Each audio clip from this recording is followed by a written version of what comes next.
Good morning, good afternoon, good evening, dear students.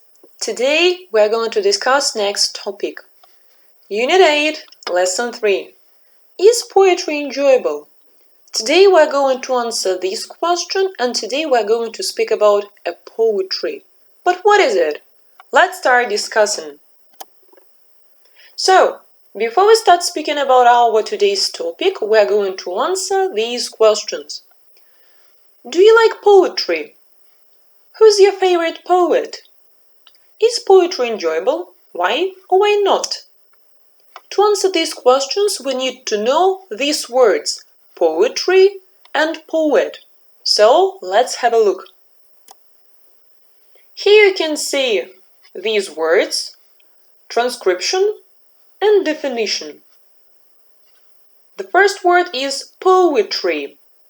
Poetry. Repeat after me. Повторяем за мной. Poetry. Poems in general as a form of literature. New ideas. What is a Russian equivalent?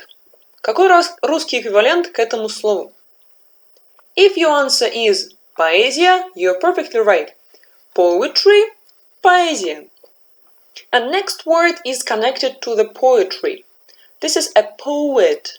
Poet. Poet. Repeat after me. Poet. So, this is a person who writes poems. What is your variant?